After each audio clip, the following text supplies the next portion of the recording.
Sthapakaya cha dharmasya sarvadharmasvarupine avatara varishtaya Ramakrishnaya te namaha.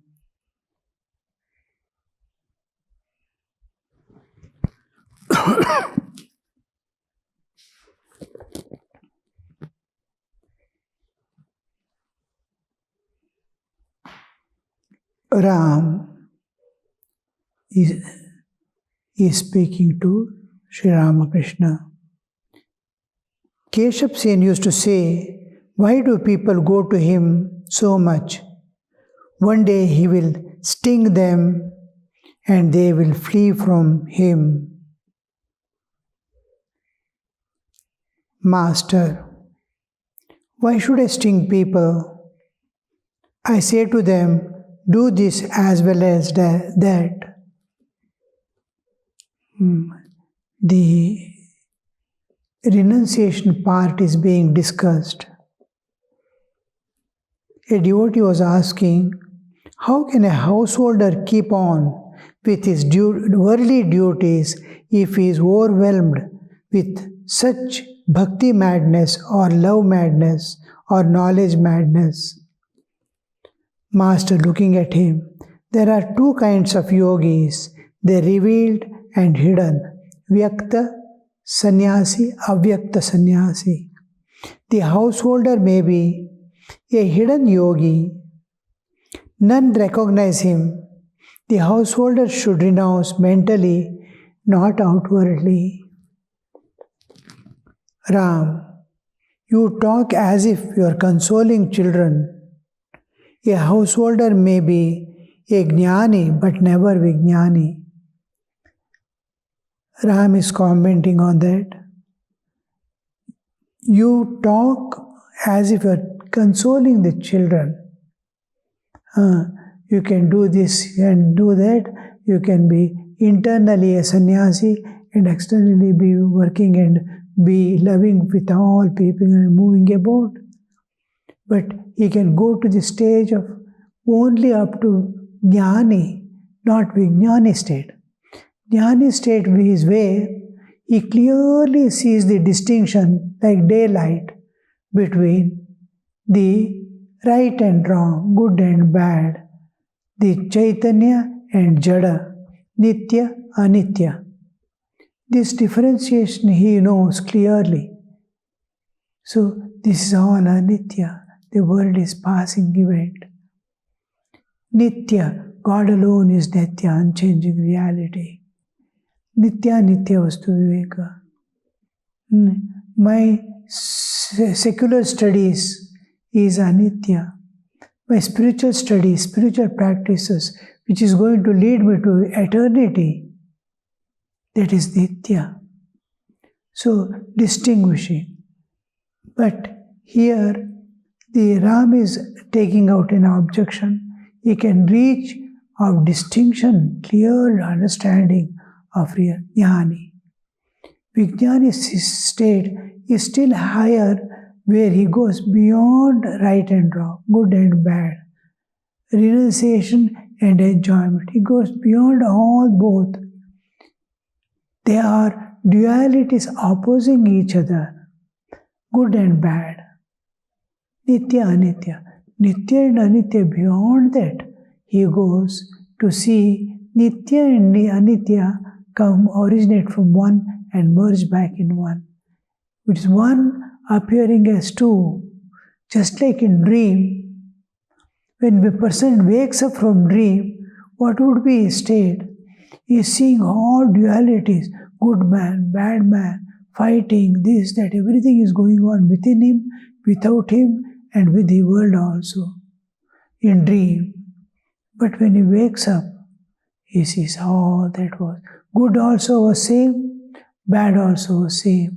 Mind was projecting a thing, a world. And there, except mind, nothing was there. Mind was taking different shapes. This is Vijnani state with respect to world. Oh, both are manifestations of God. There is no good and bad. Same clay, a man is made, a woman is made, a child is made, a old man is made. All is but clay. People who see clay, they see equality. Those who see the form, the child's form is not different, is totally different from the old man's form. A man's form is entirely different from woman's form. He who sees the form, he finds the difference. But when someone sees it as clay, it doesn't matter. It's one, whether it is child or old man, it is same. It is clay only. Gold, made up of gold. A child made up of gold, a old man made up of gold. Both are gold only. As gold they are same, as form they are not. We are seeing form. We are able to distinguish between good and bad. And I am trying to hold on to the good and give up the bad. Then also his Vijnani state. He is holding on to good and totally he has dropped away bad. Still, his Vijnani state. And he transcends goodness also and sees goodness and badness are one manifestation of the same God. Oh, this is also Satchidananda, that's also Satchidananda. This is Vijnani state. Ram is telling he can be Jnani but not Vijnani. Master, he is telling, looking at him, Master, he may become a Vijnani in the end. He may be Jnani, he is not staining himself in the world. Because when he knows good and bad, right and wrong, he never goes to because people are not able to clearly distinguish and give up. He is able to give up all that is bad and harmful, impermanent things, and hold on to permanent. And he's holding on to goodness, righteousness. So he is able to hold on to that. He is holding on as Jnani. Now, a step ahead of Vijnani, where he finds both good and bad are same. So he has reached the last step in the staircase. One more step, he will climb. He is holding on to good and left everything else. Now, a step ahead, he goes beyond good and bad. Sri Ramakrishna says, he might have reached a very high state, but still, and still time is there, and he will reach the goal. Because the thing is not what we are, how we are. We are an inseparable part of this universe. And all jivas have interconnectedness.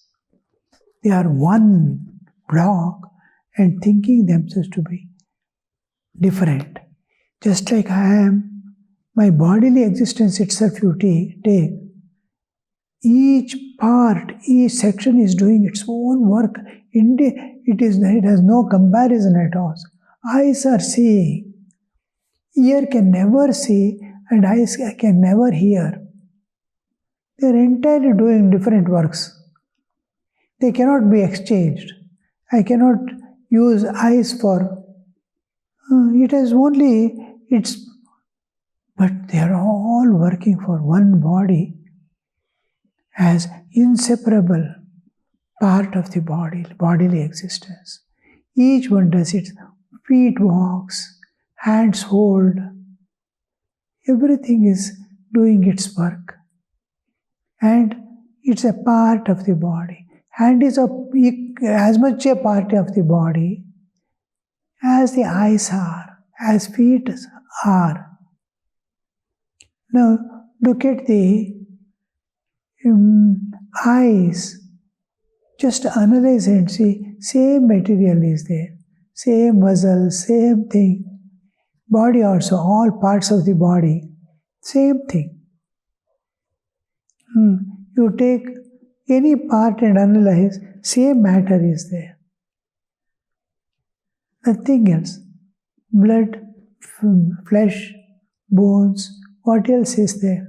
Same material, same. But they are doing different work.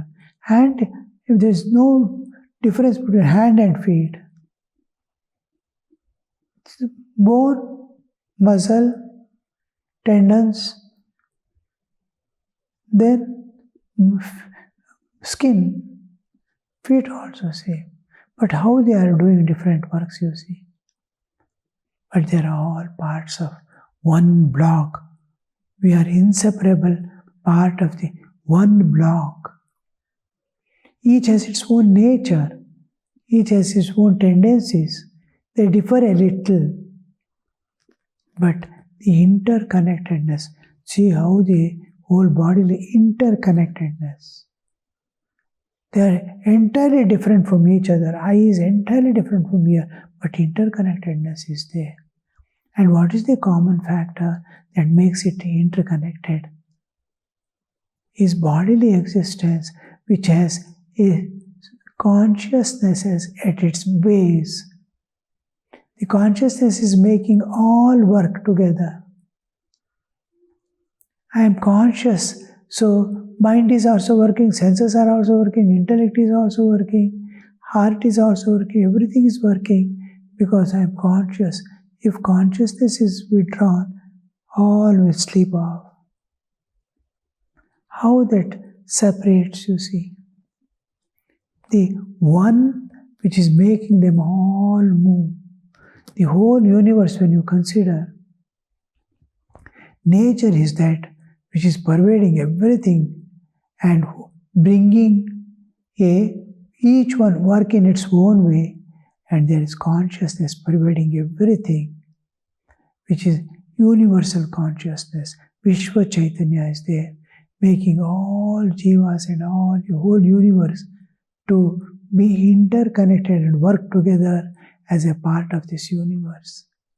Slowly later on, as we go, clearly we start understanding. Each one has its own nature and going. And Krishna says in Bhagavad Gita, Brahmayan sarva bhutani yantra rudhani maya. Like everybody is mounted and they are taking their course. They are spending their life and then passing. The whole plan is continuing. Each one is doing. You say a wonderful word. As if they are mounted on it. They are driven. Because they have acquired a nature which makes them move in that particular fashion. Nothing can be done. That's why Krishna says in another place, Nigraha king karishyati, prakriti yanti bhutani, nigraha king karishyati. All are driven by their own nature. What the restraint will do, you can't restrain yourself. When we try to restrain and go beyond, then the struggle makes us, it's impossible to conquer any force of them. Then the soul surrenders. Now you have to take over. I can't do anything more. The surrender attitude comes. Now we are all interconnected. All jivas are interconnected on one side. And Mother Nature, as Divine Mother, is taking care of every personal needs of every jiva. She is waiting. She is all just like a cell phone. It just waits.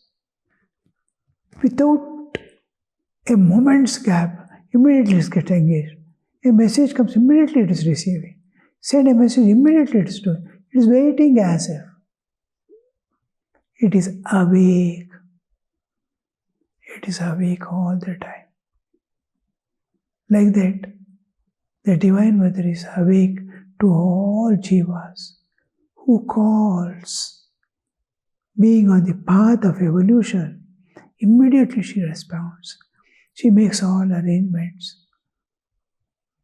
Because the plan of nature is evolution. If anybody wants to evolve and sincerely prays with a heart, immediately she is most compassionate mother, because the evolution, she doesn't see suffering and enjoyments like we see. She sees in what way they can evolve in their life.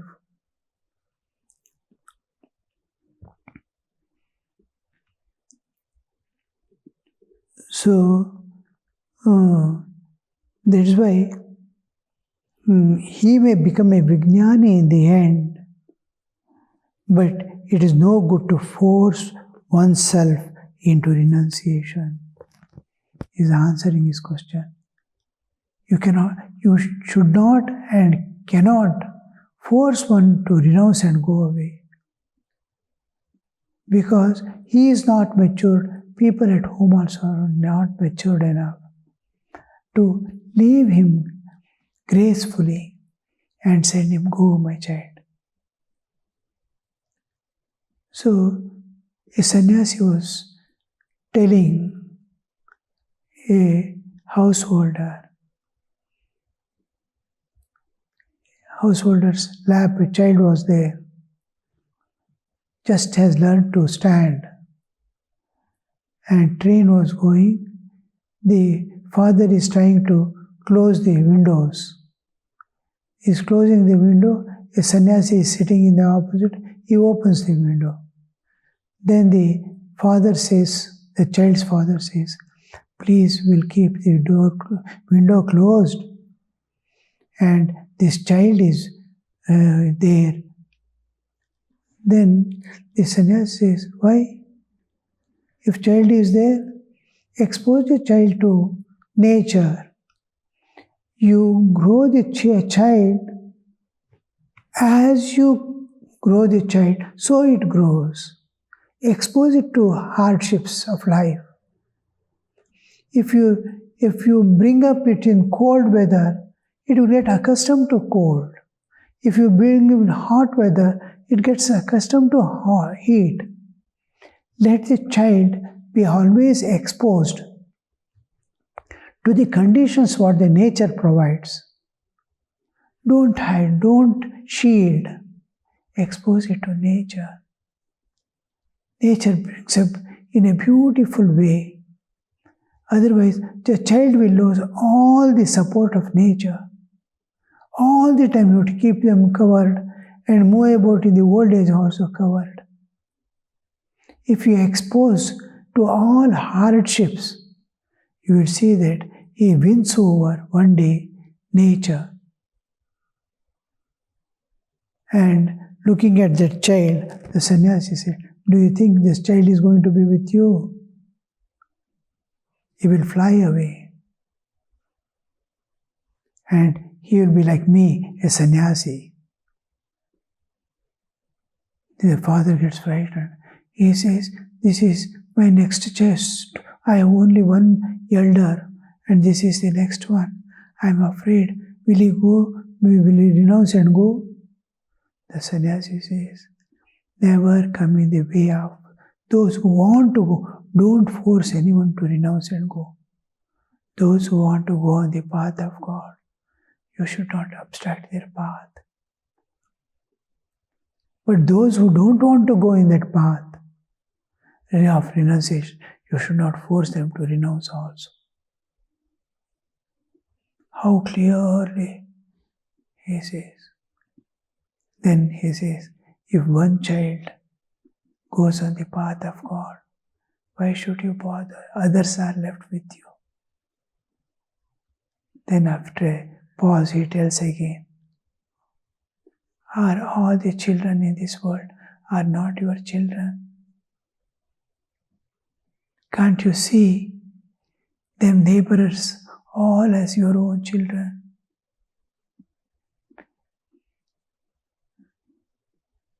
You see how that wisdom expand, expand, expand, be one with nature. That understanding must dawn in every soul to leave the soul evolve in whatever way. One day we all have to transcend these limitations of nature and go beyond to our own existence, eternal freedom.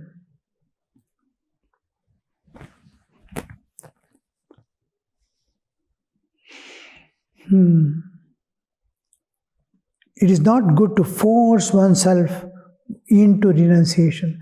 Oneself is, I should not force myself into renunciation. Others also should not force one to renunciation.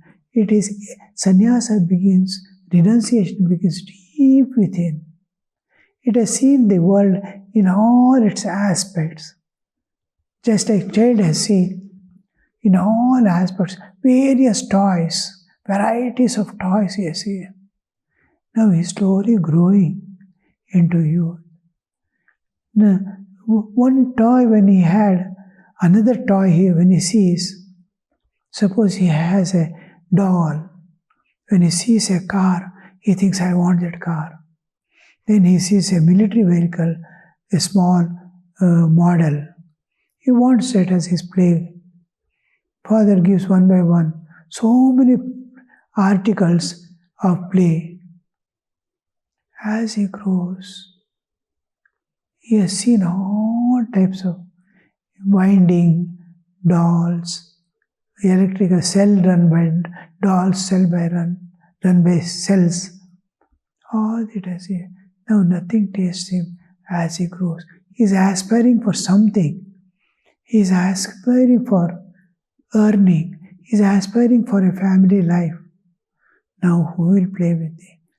Like that, after having seen all the world in all its aspects, a soul evolves in time. It may take many, many lives, and finally it evolves to a state where it can peacefully leave everything, and higher levels of consciousness it can aspire to the ultimate level of being himself bliss and being floating in the bliss. What are we after all seeking in our life? I want peace, I want happiness, and I want freedom. Every soul on this earth, every jiva and insect also, I want to be happy, I want to be peaceful, I want freedom. So these three are, you can never get by any means in this world. You can never get peace. You can never get happiness.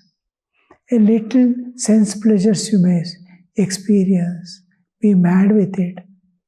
But happiness is a sustained joy of living a comfortable, happy life that nobody sees. One shocks after other, one enticement after the other, goes on striking. Then freedom. Where is freedom? There is no freedom from the mind, from the body. He may run away from the house, run away from the work field, thinking that he will get peace. He will not get peace because he is carrying the same mind, same body, same senses. So it must be internal transformation. God releases, man must find contentment within, not seeking it outside. No dependence on external things for finding our inner peace. So then the soul evolves.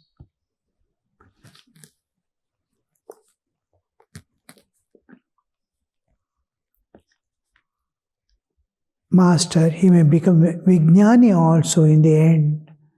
but it is not good to force oneself into renunciation. Ram.